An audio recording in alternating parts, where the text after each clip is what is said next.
Hello बच्चों, तो आप सभी का हमारे इस YouTube चैनल मिशन 2 पे आप लोगों का बहुत बहुत स्वागत है। तो बच्चों, मैं हूं कैफ सर और आज हम क्लास 9th का विज्ञान का model paper weekly test model paper set 3 को करने जा रहे हैं। और ये जो मॉडल पेपर है आपके टेस्ट के लिए, आपके वीकली टेस्ट के लिए बहुत ही ज़्यादा इंपॉर्टेंट है। तो आप इस वीडियो को शुरू से लेकर अंत तक ज़रूर देखना और अपने सभी साथियों को शेयर ज़रूर कर देना।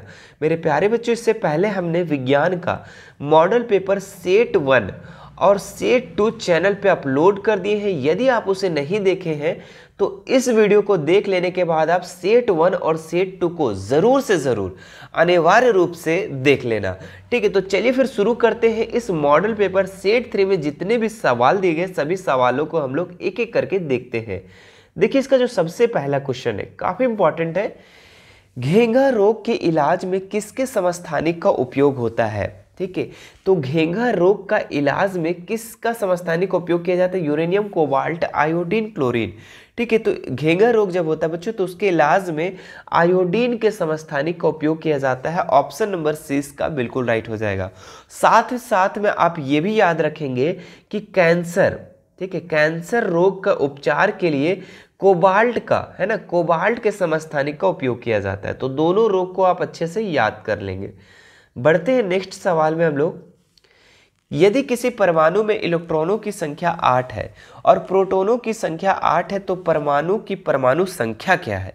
ठीक है, तो अगर कोई भी परमाणु में इलेक्ट्रॉनों की संख्या 8 है, ठीक है, और प्रोटॉनों की संख्या 8 है तो उसकी परमाणु संख्या जो होगी ना वो प्रोटॉनों की संख्या के बराबर होगी। आप इस चीज़ को याद रख लेंगे हमेशा के लिए।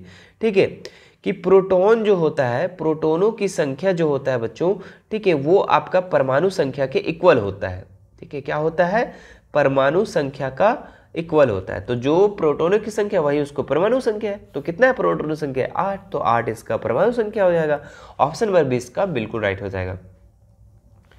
नेक्स्ट देखिए यहाँ पे, यदि किसी तत्व में परमाणु संख्या A तथा परमाणु द्रव्यमान Z है तो उस परमाणु में उपस्थित न्यूट्रॉनों की संख्या क्या होगी?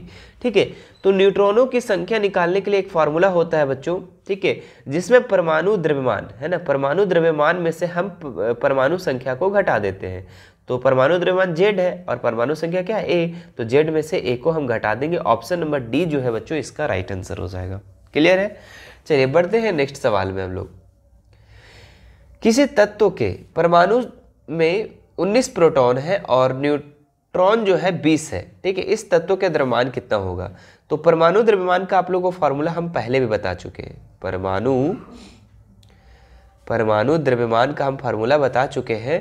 इसका फार्मूला होता है बच्चों N+P। क्या बताएं? N+P। तो न्यूट्रॉनों की संख्या प्लस प्रोटॉनों की संख्या। न्यूट्रॉन कितना है? 20 और प्रोटॉन कितना है? 19। तो 20 और 19 जोड़ देंगे तो कितना हो जाएगा जी?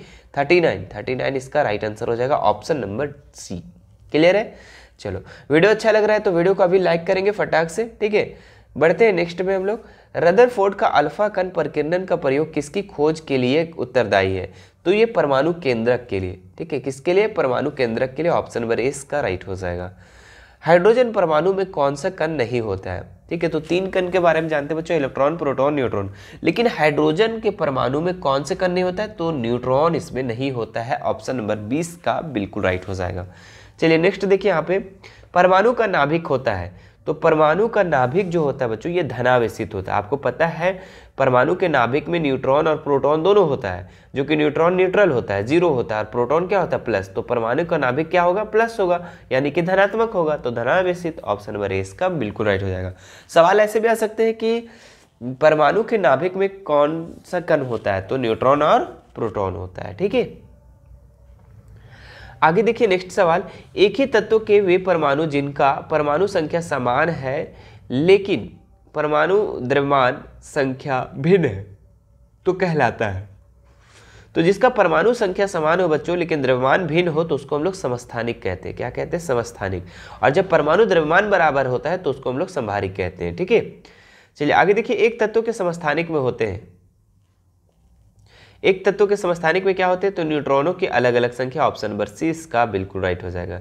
चलिए एक सवाल यहाँ पे देखिए, काफ़ी इंपॉर्टेंट है। देखिए यहाँ पे 2 समस्थानिक कार्बन का दिया गया है। ठीक है, एक में 12 द्रव्यमान दिया हुआ है, एक में 14, और परमाणु संख्या 6 और 6 है। ठीक है, तो बताओ ये क्या होगा, समभारिक और समावयवी होगा या समस्थानिक होगा, इनमें से कोई नहीं। तो ये होगा समस्थानिक।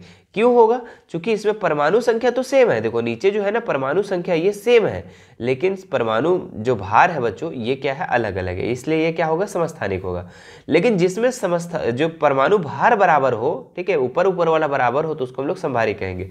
जैसे कि आप देखिए अगला सवाल में, इसमें क्या है, इसमें भी 14, इसमें भी 14, इसमें क्या है, परमाणु का द्रव्यमान जो है वो ये बराबर है, ठीक है, तो ये क्या हो जाएगा, समभारिक हो जाएगा। ऑप्शन नंबर ए इसका राइट हो जाएगा। क्लियर है? ठीक है, तो ये था बच्चों आज के ये सवाल। ठीक है, मुझे आशा है कि आपको ये वीडियो पसंद आया होगा।